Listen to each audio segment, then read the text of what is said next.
కోళ్ల దాణా ధరలు భారీగా పెరిగాయి. పశ్చిమాసియా యుద్ధం ప్రభావం, పెట్రోల్ డీజిల్ ధరల పెరుగుదలతో పౌల్ట్రీ రంగం సంక్షోభాన్ని ఎదుర్కొంటోంది.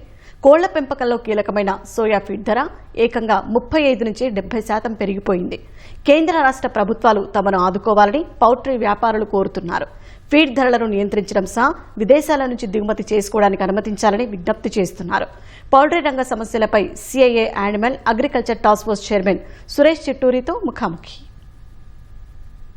వ్యవసాయ అనుబంధ పౌల్ట్రీ రంగం సంక్షోభంలోకి నెట్టేయబడుతుంది. అంతర్జాతీయ పరిణామాలు, ప్రత్యేకించి పశ్చిమాసియా యుద్ధం నేపథ్యంలో సోయాబీన్, ఇతర ముడి సరుకుల ధరలు పెరిగాయి. ఫలితంగా ఉత్పాదకత వ్యయం గణనీయంగా పెరుగుతుంది. ఫలితంగా చిన్న సన్నకారు రైతులకి యోగ్యంగా ఉండడం లేదు. ఈ పరిస్థితుల్లో ఈ యొక్క పరిశ్రమ అనేది మనుగడ ఇటీవల కాలంలో ఒక పెద్ద సమస్యగా మారింది. ఈ అంశంపై కేంద్ర రాష్ట్ర ప్రభుత్వాలు ప్రత్యేక దృష్టి సారించాల్సిన అవసరం కూడా ఏర్పడుతుంది. ఇదే అంశంపై చర్చించేందుకు మనతో CII animal agriculture task force chairman Chitturi Suresh Rayudu గారు ఉన్నారు మనతోని.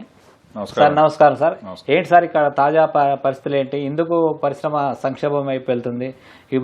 ముడి సరుకు ధరలు పెరగడానికి గల కారణాలు ఏంటి? మాకు సోయా ఒకటి చాలా ఇంపార్టెంట్ ఇదండి. ప్రోటీన్ కోసం కోళ్ళకి సోయా దగ్గర ఒక 25% 30% వరకు అది వెళ్తుంది. సో అదేమవుతుందంటే మాకు ప్రొడక్షన్ ఇప్పుడు కంట్రీలో సీడ్ ప్రొడక్షన్ బాగా తగ్గిపోయిందండి. తగ్గిపోతాం కదా, అవసరం కొద్దీ పెరగలేదు. మీకు 2 నెలల క్రితం వరకు 30-35 వేలు ఉన్న సోయా డిఓసి ఇప్పుడు 70 వేలు అయిపోయింది. మీకు గుర్తుందో లేదో, కొన్ని సంవత్సరాల క్రితం 1,00,000 అయింది. ఇది మళ్ళీ ఆ సూచనలోకి వెళ్తుంది. ఎందుకంటే క్రాప్ ఇది ఒకసారి వస్తుందండి. సెప్టెంబర్ ఆ టైంకి, అక్టోబర్ ఆ టైంకి ఒక క్రాప్ వస్తుంది. సంవత్సరం కంతా అదే నడవాలి. ఇప్పుడు ఏంటంటే సీడ్ దొరుకుతులేదు అసలు. సో బాగా షార్టేజ్ ఉంది. గతంలో ఇలాగ అయినప్పుడల్లా గవర్నమెంట్ కొంచెం మాకు ఇంపోర్ట్ చేసుకుంటానికి టెంపరీగా పర్మిషన్ ఇచ్చేవారు. మేము ఇప్పుడు పర్మనెంట్ గా ఓపెన్ చేయమని అంటలేదండి, కానీ టెంపరీగా ఓపెన్ చేయమని. ఇప్పుడు దీనివల్ల ఏంటంటే మీకు మొన్నటి వరకు 90 రూపాయలు కేజీ ప్రొడక్షన్ కాస్ట్ ఉన్నది ఆల్రెడీ 110 అయిపోయింది. ఆక్వా వాళ్ళకి ఇంకా కష్టంగా ఉంది, ఎందుకంటే వాళ్ళకి ఫీడ్ రేట్ పెంచాల్సిన అవసరం ఉంది ఇప్పుడు. సో అది అలా చేస్తే ఎక్స్పోర్ట్ కూడా వాళ్ళకి కాంపిటేటివ్నెస్ ఉండకపోవచ్చు. అంటే సాధారణంగా ఈ సంవత్సరం ఖరీఫ్ సీజన్ ఆశాజనకంగానే ఉంది. ఎందుకు అకస్మాత్తుగా ఈ యొక్క ధరలు పెరిగే కారణాలు ఏంటి?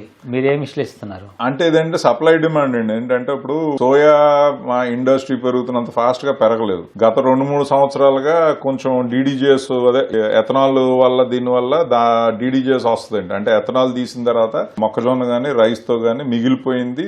అది కూడా ప్రోటీన్ సోర్స్ అన్నమాట. దానివల్ల ఏంటంటే అది కవరప్ అయిపోయింది. లేకపోతే ఈ క్రైసిస్ ముందే రావాల్సింది. మొన్నటి వరకు దానివల్ల కొద్ది గొప్ప మేము తట్టుకోగలిగాం. ఇప్పుడు అది కూడా సరిపోతలేదు. ఇప్పుడు ఎందుకంటే పౌల్ట్రీ కన్జంప్షన్ బాగా పెరుగుతుంది కదండి. సో దాంతో తగ్గ అది పెరుగుతలేదు. మాకు ఈసారి మేము అనుకుంటుంది ఏంటంటే కొంచెం ఇది నిజంగా ఎవరన్నా సీడ్ దాచి పెట్టారా అన్నది కూడా మాకు తెలియదు. అన్ఫార్చునేట్లీ ఇండియాలో ఏంటంటే మనకు అంత అప్డేటెడ్ ఇన్ఫర్మేషన్ ఉండదు. సో ఇది ఎవరన్నా దాచి పెట్టారా, దానివల్ల ఆర్టిఫిషియల్ గా క్రియేట్ చేశారా అన్నది కూడా మాకు తెలియదు. అందుకే ఒకసారి అనౌన్స్ చేశారంటే ఇంపోర్ట్ ఎలా చేస్తామని చెప్పి అలాగన్నా దాచి పెట్టి ఉంటే కనుక అదంతా బయటకు వస్తుంది. పశ్చిమాసియా యుద్ధం ప్రభావం వల్ల అనేక రంగాలు కుదేలయ్యాయి. ప్రత్యేకించి ఇటీవల కాలంలో పెట్రోల్ డీజిల్ ధరలు కూడా బాగా పెరిగాయి. ఈ పరిస్థితుల్లో మన పౌల్ట్రీ రంగంపై ఎలాంటి ప్రభావం కనిపిస్తుంది? సో దానివల్ల ఎక్కువ ఏమీ అవ్వలేదండి. కొంచెం డెఫినెట్ గా ఎక్స్పోర్ట్స్ ఆగినాయి, కానీ అది ఇప్పుడు మెల్లమెల్లగా స్టార్ట్ అవుతుంది, తిరిగి వస్తుంది.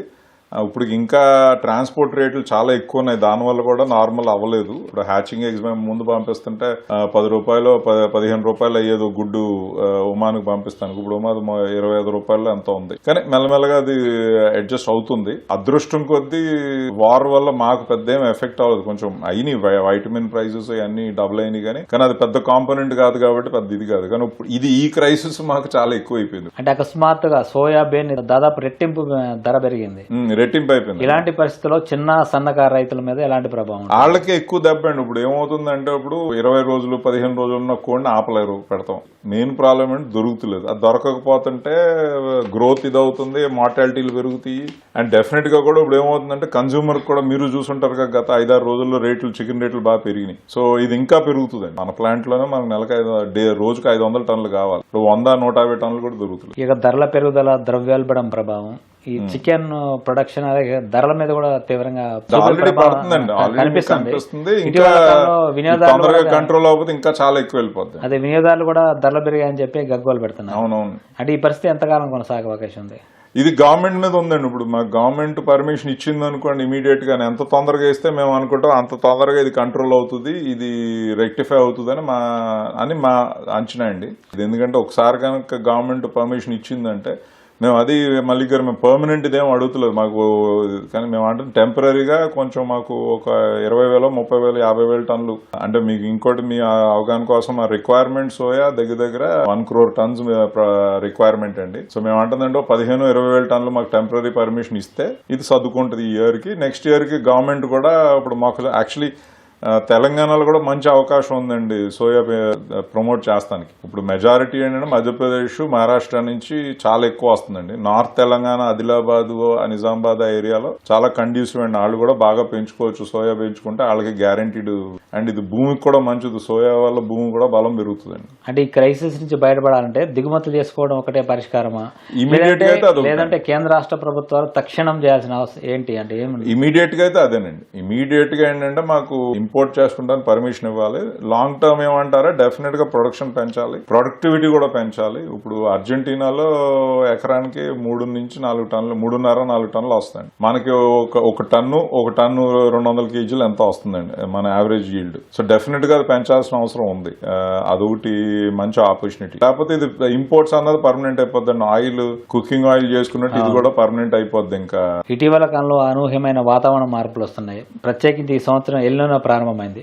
ఈ యొక్క ప్రభావం ఈ యొక్క పౌల్ట్రీ రంగంపై ఎలాంటి ప్రభావం చూపిస్తుంది? ప్రత్యేకించి చిన్న సన్నకారు రైతులు ఎలాంటి అంటే ఎదుర్కోబోతున్నారు? అంటే డెఫినెట్ గా మాకు వచ్చే ఎఫెక్ట్ అంటే దీనివల్ల అండి. ఏంటంటే మీరు ఆల్రెడీ ఇయర్ సమ్మర్ వల్ల కొంచెం మార్టాలిటీస్ అయి పెరిగినాయి. కానీ మేము జనరల్ గా మాకేంటంటే మాకు ఇది ఎలా డీల్ చేయాలో ప్రొడక్షన్ వరకు మేము జాగ్రత్తగానే డీల్ చేసుకుంటామండి. కానీ ఈ ఇన్పుట్స్ లో ప్రాబ్లం వచ్చేస్తుంది మాకు. మొక్కజొన్న కానీ, సోయా కానీ ఇవన్నీ ప్రాబ్లమ్స్ వస్తాయి. ఈల్డ్ వర్షాలు సరిగ్గా పడకపోతే దాన్ని మళ్ళీ ఇది రాకపోతే. సో అదొకటి డెఫినెట్ గా చూస్తున్నామండి, వెయిటింగ్ అండ్ వాచింగ్ అది ఎలాగుందా. అంటే రాబోయే రోజుల్లో పరిస్థితులు ఇలాగే కొనసాగితే గ్రామీణ ప్రాంతాల్లో కూడా ఉపాధి అవకాశాలు దెబ్బతింటాయి. అవునండి. దాన్ని ఎట్లా ఓవర్కమ్ చేస్తారు? అందుకనే మేము గవర్నమెంట్ ని తొందరగా డిసిషన్ తీసుకోమంటున్నాం. మేము అంటుంది ఏంటంటే ఇది అవుతుందని తెలుసు, 4-5 సంవత్సరాలకు ఒకసారి అవుతుందని తెలుసు. మళ్ళీ గారు అదే చెప్తున్నాం, ఇదేమి ఫార్మర్స్ ని మేము పొట్టగొట్టే పని ఏం కాదండి. ఇది ఎవరు ఈ డబ్బులన్నీ మధ్యవర్తులు, ప్రాసెసర్స్ చేసుకుంటున్నారు. ఇదేమి ఫార్మర్స్ కి ఇది అయ్యేది కాదు. సో మేము అంటుంది ఏంటంటే ఇంత అబ్నార్మల్ గా వెళ్తున్నాడు, కొంచెం ఆటోమేటిక్ గా మీరు పర్మిషన్ ఇస్తే మాకు టెంపరీగా అదే సర్దుకుంటానికి టైం ఉంటుంది. రెండోది నెక్స్ట్ ఇయర్ ప్రొడక్షన్ కూడా పెంచుకోవచ్చు, ఎందుకంటే ఫార్మర్స్ కూడా రేట్ బాగుంటుంది కదండి. ఇప్పుడు ఇలా ఉందంటే నెక్స్ట్ ఇయర్ డెఫినెట్ గా రేట్ బాగుంటుంది. ఇయర్ వచ్చింది కన్సంప్షన్ కూడా పెరుగుతుంది. అది గవర్నమెంట్ కూడా ఎప్పటి నుంచో చెప్తున్నాం ఏంటంటే మీరు పౌల్ట్రీ ఎలాగ ఎదుగుతుంది, డైరీ ఎలాగ ఎదుగుతుంది అన్న చూసుకుని దాని ప్రకారం ప్లాన్లు చేసుకోండి అని చెప్పి. దురదృష్టశాతం ఏంటంటే మల్లిక్ గారు, అసలు మన స్టాటిస్టిక్స్ చాలా తప్పు. ఇప్పుడు గవర్నమెంట్ ఆఫ్ ఇండియా ఏమంటుంది, 5 million tons అంటే 50 లక్షల టన్నులు చికెన్ ఉత్పత్తి అని చెప్తున్నారు. అది నా ప్రకారం కనీసం 1 crore ఉందండి. అన్ని రాష్ట్రాలు మన రాష్ట్రాల్లాగా అంత అప్డేటెడ్ గా ఇన్ఫర్మేషన్ ఉండవండి. అది కూడా ఇప్పుడు ఇన్వెస్ట్ చేస్తాం అవసరం, ఎందుకంటే ఈ క్రైసిస్ వస్తుంది. దానివల్ల ఆపర్చునిటీ కూడా చాలా మంచి ఆపర్చునిటీ. ఈ సంక్షోభ పరిస్థితులు మన కేంద్ర ప్రభుత్వం అలాగే ఇరు రాష్ట్రాల ముఖ్యమంత్రులు తీసుకెళ్తున్నామండి కొంచెం. అందుకనే కూడా మీ ద్వారా కూడా మళ్ళీ ముఖ్యమంత్రులు ఇద్దరికి కొంచెం గట్టిగా తెలుసు, ఎందుకంటే మల్టిపుల్ ఉన్నాయండి. ఇప్పుడు ఏంటంటే మహారాష్ట్రని మధ్యప్రదేశ్ చీఫ్ మినిస్టర్లు ఏంటంటే ఆ రేట్లు పెరిగినాయి కదా బాగుంది అనుకుంటున్నారు. నేను చెప్తుంది ఏంటంటే వాళ్ళ ఫార్మర్స్ కి రేట్లు పెరగలేదండి.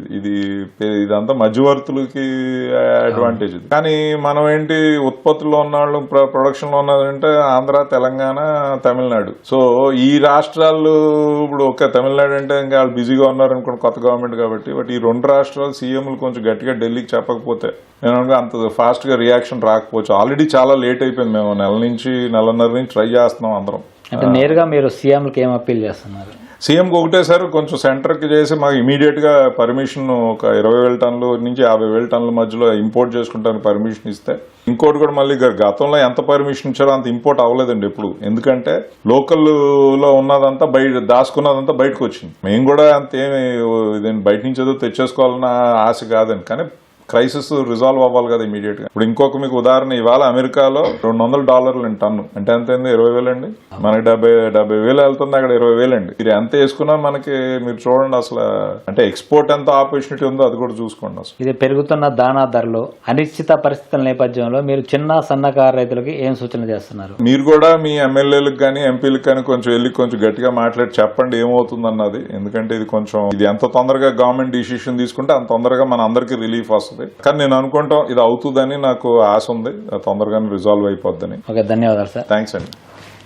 ఇది ప్రస్తుత సంక్షోభ పరిస్థితి గణించి గట్టెక్కాలంటే కేంద్ర రాష్ట్ర ప్రభుత్వాలు తక్షణమే రంగంలో దిగే ఒక పరిస్థితిని సమీక్షించడం ద్వారా విదేశీ ఎగుమతులు దిగుమతి చేసుకునేందుకు అవకాశం కల్పించాలని, అలాగే పౌల్ట్రీ రంగానికి అవసరమైన ఊతం వెనుదన్ను అందించాల్సిన అవసరం ఉందని చెప్పి సురేష్ రాయుడు చెప్తున్నారు. కెమెరామెన్ రమేష్తో కలిసి మల్లిక్, ఈటీవీ న్యూస్, హైదరాబాద్.